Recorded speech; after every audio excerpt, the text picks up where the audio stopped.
এই যা ওয়াটারফলস, আমার মনে পড়ে যাচ্ছে নায়াগ্রা ওয়াটারফলসের। এ যেন উড়িষ্যার নায়াগ্রা। কাশ্মীরের মতো পাহাড় দেখলেন, ঝর্ণা, জঙ্গল, মনেস্ট্রি এবং লেপচা জগৎ বা লামাহাটার মতো পাইন ফরেস্ট। মানে এইটুকু জায়গা আর বিভিন্ন বৈচিত্র্যময় এই জায়গা।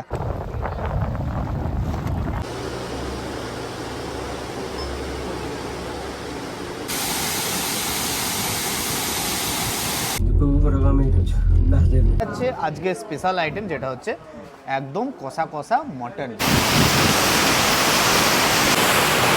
দারুণ জায়গা।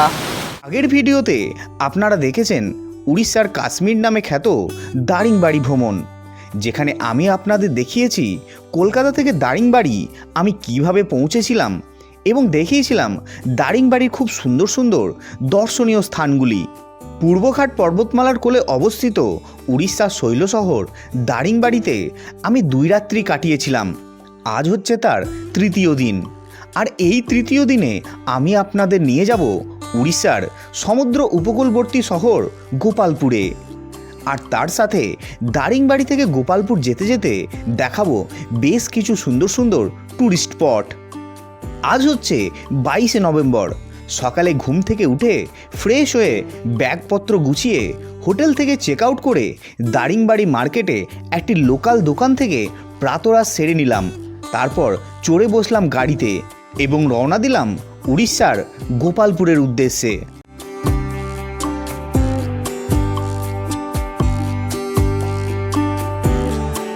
আপনারা যদি আগামী দিন দারিংবাড়ি বা গোপালপুর অথবা মহেন্দ্রগিরি ঘুরতে চান, তাহলে স্ক্রিনের দেওয়া নাম্বারে যোগাযোগ করতে পারেন।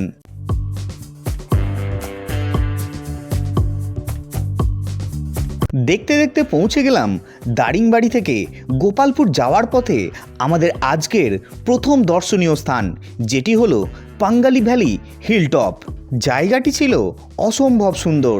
চারিদিকে দাঁড়িয়ে আছে অসংখ্য সবুজ পাহাড়, আর সকালের প্রথম সূর্যের আলো এসে পড়েছে সেই সবুজ পাহাড়ের কোলে।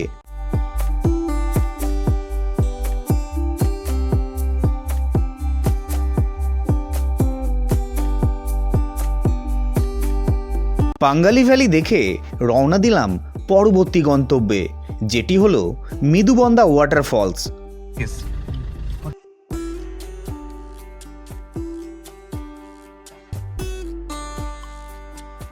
গাড়ি থেকে নেমে বেশ কিছু সিঁড়ি পার করে নিচে নামলেই দেখতে পাবেন এক চোখ জোড়ানো দৃশ্য, যা আপনার মনকে এবং চোখকে ভরিয়ে তুলবে।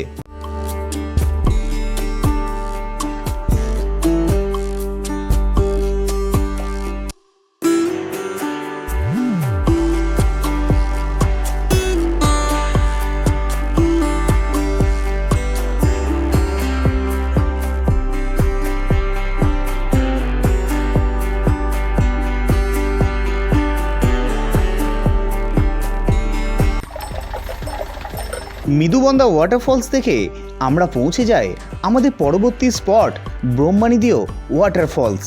তো আমাদের দারিংবাড়ি ভ্রমণের তৃতীয় দিনে আমরা এখন এসে গেছি একটা সুন্দর দর্শনীয় স্থান, যেটা হচ্ছে ব্রাহ্মণী দেবী ওয়াটারফল। একটা সুন্দর ঝর্ণা আছে, চলুন আপনাদের দেখায়। বাহ, জায়গাটা কিন্তু দারুণ, বেশ সুন্দর জায়গা। বড় বড় পাথর, তার মধ্যে এই ওয়াটারফলস।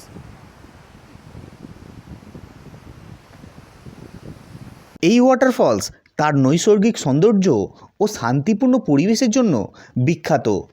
শীতকালে এখানে অনেক পর্যটক আসেন পিকনিক করতে। দেখুন ওখানে রামধনু সৃষ্টি হয়েছে, দেখুন, বুঝতে পারছেন? এই যে ওয়াও, কি সুন্দর।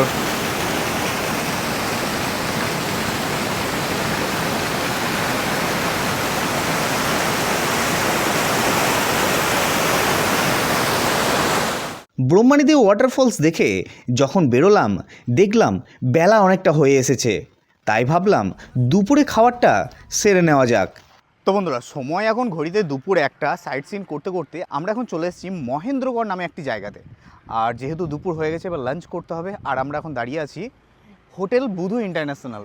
এই হোটেলে আমরা এখন লাঞ্চ করবো। এই হোটেলে একটা সুন্দর রেস্টুরেন্ট আছে, যেটা আমাকে ড্রাইভার বললো, মানে যে আমাদেরকে ঘোরাচ্ছে। তো চলুন, অনেক তো সাইট সিন করলাম, এবার একটু লাঞ্চ করে নিই, তারপরে আমরা লাঞ্চ টাঞ্চ করে আমরা রওনা দেবো আবার গোপালপুরের পথে।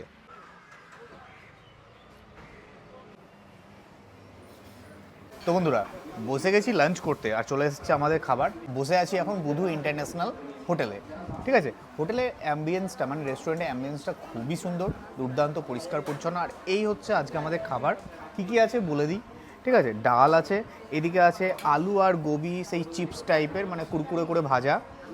আর এদিক থেকে যদি বলি, পটল আলু তরকারি আছে। এটা হচ্ছে আলু চানা আর হচ্ছে বাঁধাকপি দিয়ে একটা তরকারি। আর এটা আছে মিক্স ভেজ। আর এটা হচ্ছে উড়িষ্যার স্টাইলে তৈরি শাক। আর এই হচ্ছে পায়েস। দেখুন, এই হচ্ছে পায়েস, খুবই সুন্দর, অনেক আইটেম আছে। পেঁয়াজ লঙ্কা লেবু তো এখানে দিয়েছে ভর্তি করে।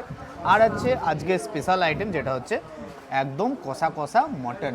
ঠিক আছে, আপনারা কিন্তু মাটনে পেয়ে যাবেন এই দারিংবাড়ি ট্যুর প্যাকেজের মধ্যে। ঠিক আছে, তো চলুন খাওয়া দাওয়াটা শুরু করি। খাবারের টেস্ট কেমন সেটা তো আপনাদের বলতে হবে। প্রচুর আইটেম, প্রচুর আইটেম, অসাধারণ। কোনটা দিয়ে শুরু করব, কোনটা খাবো মানে বুঝে পাচ্ছি না, সব শেষ করতে পারবো কি না এই চিন্তা। এই হচ্ছে রাইস। রাইসটা কিন্তু যেটা মনে হচ্ছে, আমি উড়িষ্যা এসে থেকে দেখছি ছোট ছোট রাইস। ঠিক আছে, কিন্তু ভালো খেতে। চলো, ডাল নিয়ে নিলাম, একটু লেবু। আর হচ্ছে এই যে এটা হচ্ছে শাক, উড়িষ্যা স্টাইলে শাক। শাকটা হচ্ছে পালং শাক, তার মধ্যে মুগ ডাল দেওয়া আছে। পটল আলুর তরকারি,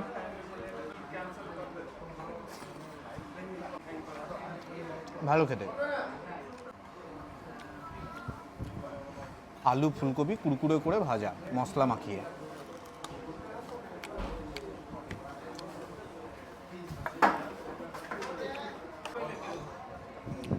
চলুন এবার মাটনটা দেখায় আপনাদের কেমন টেস্ট। এই যে এই হচ্ছে মাটন, অনেকগুলো পিস আছে, কিন্তু ছোট ছোট পিস, অনেকগুলো পিস আছে। মাটন তো সবারই প্রিয়, কিন্তু দেখা যাক টেস্ট এখানে কেমন হয়। আমাদের বাঙালি মাটন কষা তো মানে বলতে গেলে ওয়ার্ল্ড ফেমাস।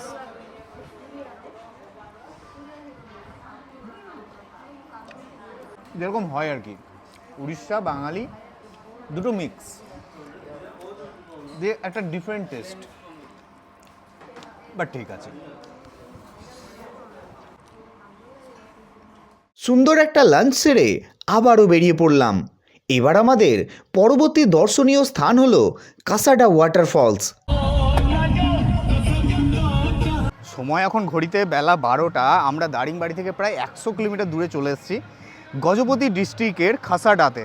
আর এখানে আছে খাসাডা ওয়াটারফলস। যেহেতু নাম খাসাডা, সেই খাসাডা থেকে একটা ঝর্ণার নাম হয়েছে খাসাডা ওয়াটারফলস।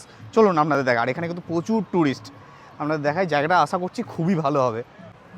এই যে নদীটা চলে গেছে, যার উপরে এই ওয়াটারফলসটা, এই নদীটার নাম হচ্ছে রসুকুল্লা। বন্ধুরা, চলে এসেছি খাসাডা ওয়াটারফলসের একদম সামনে। এই যে পিছনে দেখতে পাচ্ছেন, এটা হচ্ছে খাসাডা ওয়াটারফলস। আর এই যে নদীটা, এই নদীটার নাম হচ্ছে রসুকুল্লা, যেটা হচ্ছে গজপতি ডিস্ট্রিক্টে অবস্থিত। জায়গাটার নাম হচ্ছে খাসাডা। দেখুন আপনাদের ভালো করে দেখায়, দারুণ কিন্তু। এই যা ওয়াটারফলস, আমার মনে পড়ে যাচ্ছে নায়াগ্রা ওয়াটারফলসের। এ যেন উড়িষ্যার নায়াগ্রা। দেখুন বন্ধুরা, এই হচ্ছে ওয়াটারফলস। ওফ, দারুণ! এ যেন উড়িষ্যার নায়াগ্রা। কত মানুষ স্নান করছে, এই যে।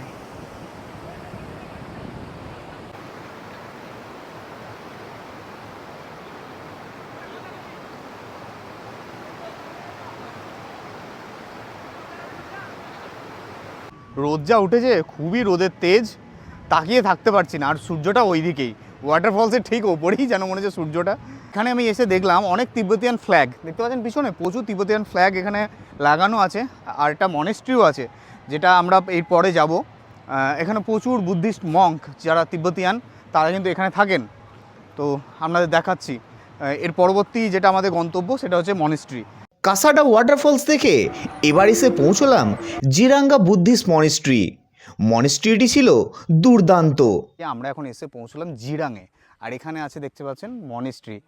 খাসাডা ওয়াটারফলসে ওখানে আপনাদের দেখালাম যে অনেক তিব্বতিয়ান ফ্ল্যাগ, এবং বললাম যে এর পরবর্তী ডেস্টিনেশন হচ্ছে মনেস্ট্রি। এই সেই মনেস্ট্রি যার নাম হচ্ছে জিরাং। জিরাং মনেস্ট্রিতে আমরা এখন আছি। চলুন মনেস্ট্রির ভিতরে যাব এবং আপনাদের দেখাবো মনেস্ট্রিটা কেমন।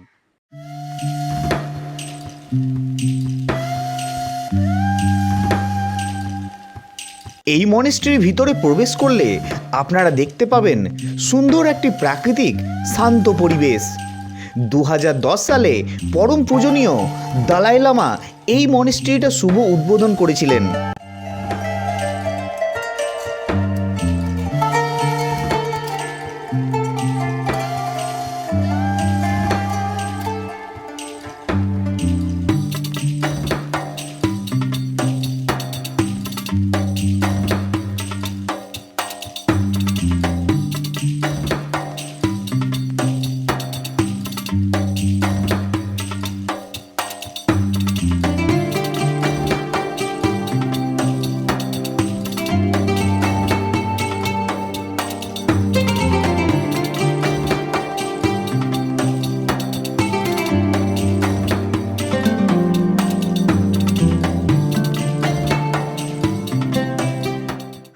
উড়িষ্যাতে এসে এরকম জায়গায় এরকম একটা মনেস্ট্রি দুর্দান্ত, অনবদ্য, আর এত সুন্দর জায়গাটা না কি বলবো আপনাদের, মানে এখানে থেকে যেতে মন হচ্ছে। এত পরিষ্কার পরিচ্ছন্ন আর এত কালারফুল, চারিদিকে গাছগাছালি, দারুণ লাগছে। এই অ্যাম্বিয়েন্সটা আমার খুব পছন্দ হয়েছে।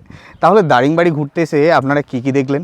কাশ্মীরের মতো পাহাড় দেখলেন, ঝর্ণা, জঙ্গল, মনেস্ট্রি এবং লেপচা জগৎ বা লামাহাটার মতো পাইন ফরেস্ট। মানে এইটুকু জায়গা আর বিভিন্ন বৈচিত্র্যময় এই জায়গা, মানে বিভিন্ন রকম বৈচিত্র্যে সমৃদ্ধ এই জায়গা, দারুণ লাগলো।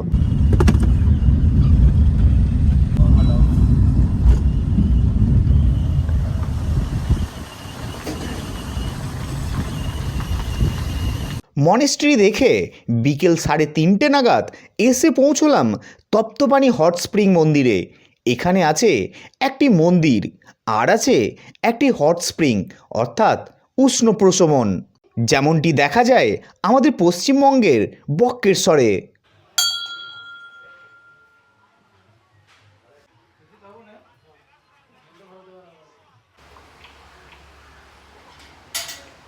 উষ্ণ প্রসবন ঘুরে এবার আমরা পৌঁছে যাই ডিয়ার পার্কে। এখানে কোনো প্রবেশ মূল্য নেই। এখানে আসলে আপনারা দেখতে পাবেন অসংখ্য নানান প্রজাতির হরিণ। সময় ঘড়িতে এখন বিকেল 3:40। আমাদের দারিংবাড়ি থেকে গোপালপুর যাওয়ার পথে আমাদের শেষ দর্শনীয় স্থান হচ্ছে এই ডিয়ার পার্ক। খুব সুন্দর একটি জায়গা। এরপরেই আমরা পৌঁছে যাব গোপালপুরে। আর এটা তপ্তপানি আমরা যেটা দেখলাম হট স্প্রিং, সেখান থেকে জাস্ট 500 মিটার দূরেই হচ্ছে এই ডিয়ার পার্ক। চলুন, এখানে অনেক হরিণ আছে, আপনাদের দেখাই। আর এখানে কোনো এন্ট্রি ফিজ লাগে না, জাস্ট একটা খাতা আছে, সেখানে সাইন করে ঢুকতে পারবেন আপনি। এই দেখুন এখানে উট পাখিও আছে, এই যে।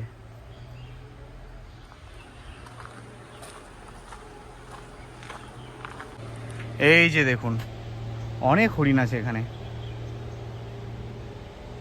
প্রচুর হরিণ এখানে দেখতে পাবেন আপনারা।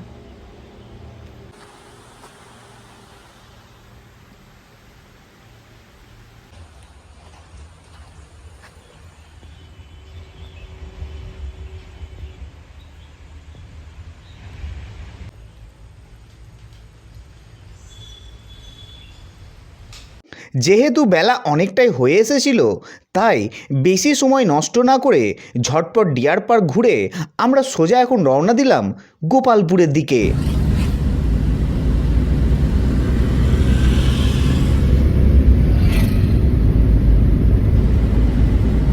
তারপর বেশ কিছু রাস্তা অতিক্রম করে সন্ধ্যা 6টা নাগাদ এসে পৌঁছলাম গোপালপুর সমুদ্র সৈকতের পাশেই অবস্থিত একটি হোটেলে।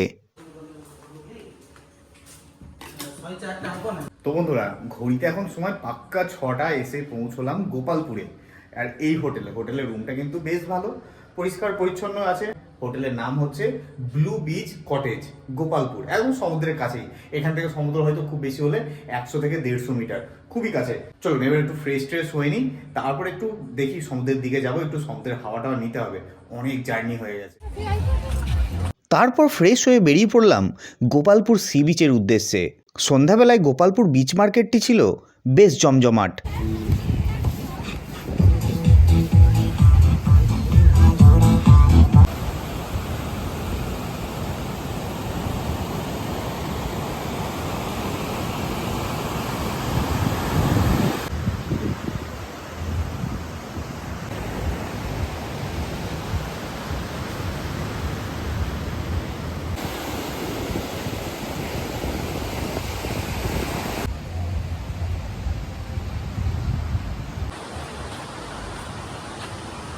সময় সন্ধ্যা 7:20 চলে এসেছি গোপালপুর সি বিচে। আর সি বিচটা কিন্তু বেশ সুন্দর, আমার কিন্তু খুব ভালো লাগছে, বেশ সাজানো গোছানো, একদম মানে আপনারা পুরীর মতো ভাইবস পাবেন। যেমন পুরী সমুদ্র সৈকত, বিচ মার্কেট আছে, অনেক দোকান আছে, কেনাকাটার দোকান, খাওয়া দাওয়া দোকান, মাছ ভাজা, সমস্ত কিছু কিন্তু এই গোপালপুর সি বিচেও আপনারা পেয়ে যাবেন। খুব সুন্দর একটা বিচ, সাজানো গোছানো, আর অনেক মানুষের জমজমাট এখানে কিন্তু। আর এছাড়া বাচ্চাদের অনেক এন্টারটেন করার জন্য জিনিস আছে, খেলনা আছে। খুব সুন্দর একটা সাজানো গোছানো, সুন্দর পরিষ্কার পরিচ্ছন্ন একটা সি বিচ হচ্ছে এই Gopalpur sea beach. Gopalpur sea বিচে বেশ কিছুটা সময় কাটিয়ে ফিরে চলে এলাম রুমে এবং রাতের ডিনার সেরে শুয়ে পড়লাম। পরের দিন সকাল, আজ হচ্ছে 23শে নভেম্বর। সকাল 10টায় হোটেল থেকে চেক আউট করে গোপালপুর মার্কেটে একটি হোটেল থেকে ব্রেকফাস্ট সেরে বেরিয়ে পড়লাম গোপালপুরের আশেপাশে কিছু সাইট সিন করতে। প্রথমেই আমরা চলে যাই মা তারাতারিণীর মন্দিরে। এখানে আছে একটি রোপওয়ে, আর এই রোপওয়ে ধরে আপনাকে যেতে হবে মন্দিরে। রোপওয়ের আপ ডাউনের ভাড়া 60 টাকা করে জন প্রতি। টিকিট কেটে লাইনে দাঁড়ালাম, তারপর বেশ কিছুক্ষণ অপেক্ষার পর উঠে পড়লাম রোপওয়েতে। রোপওয়ে থেকে বাইরের দৃশ্যটা ছিল বেশ অসাধারণ। বাইরের দৃশ্যকে উপভোগ করতে করতে পৌঁছে গেলাম মন্দিরে।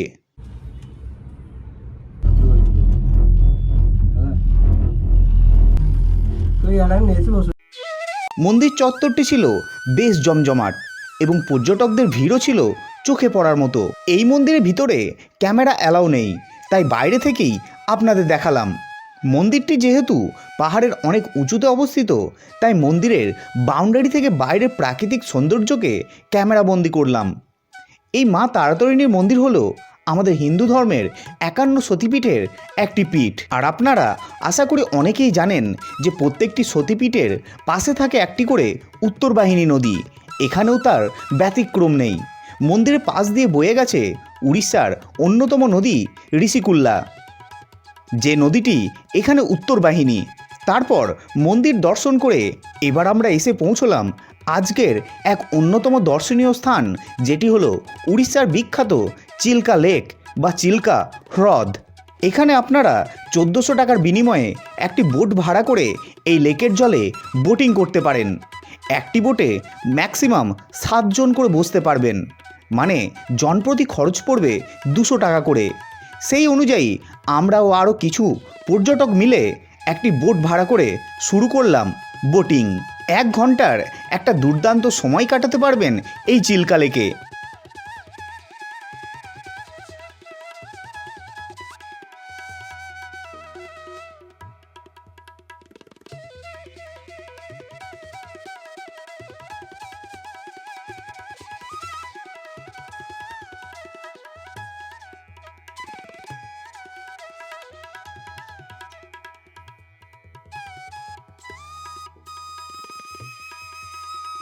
এই বোট আপনাদের প্রথমে নিয়ে যাবে চিল্কা লেকের মাঝখানে অবস্থিত একটি ছোট্ট আইল্যান্ডে, যার নাম ব্রেকফাস্ট আইল্যান্ড। জানা যায় এই বিল্ডিংটি ইংরেজরা তৈরি করেছিলেন তাদের পার্সোনাল সময় কাটানোর জন্য। তারপর লেকের জলে বেশ কিছুক্ষণ আপনাকে ঘুরিয়ে আবার আপনাকে ফিরিয়ে আনা হবে। ভাগ্য ভালো হলে আপনারা এই চিল্কা লেকে ডলফিনেরও দেখা পেতে পারেন। বোটিং শেষ করে দেখলাম ঘড়িতে তখন দুপুর 1:30। চিল্কা লেকের পাশেই একটি হোটেলে লাঞ্চ সারলাম। লাঞ্চে ছিল ভাত, ডাল, আলু চোখা, মাছ ও একটি সবজি। খাবারের টেস্ট ছিল অ্যাভারেজ। লাঞ্চ সেরে নিলাম একটা কোল্ড ড্রিঙ্কস। তারপর কোল্ড ড্রিঙ্কস শেষ করে রওনা দিলাম ব্রহ্মপুর স্টেশনের দিকে। তো বন্ধুরা, এই ছিল 3 রাত্রি 4 দিনের আমার দারিংবাড়ি ও গোপালপুর ভ্রমণ। আর এটাই ছিল শেষ পর্ব। প্রথম পর্ব যদি না দেখে থাকেন চ্যানেলে গিয়ে অবশ্যই দেখে নেবেন। আর ভিডিওটি কেমন লাগলো জানাতে ভুলবেন না। ফিরবো খুব তাড়াতাড়ি একটি ধামাকাদার ভিডিও নিয়ে। সকলে ভালো থাকবেন, সুস্থ থাকবেন। আর পরবর্তী ভিডিও দেখতে হলে চ্যানেলটিকে অবশ্যই সাবস্ক্রাইব করে নেবেন।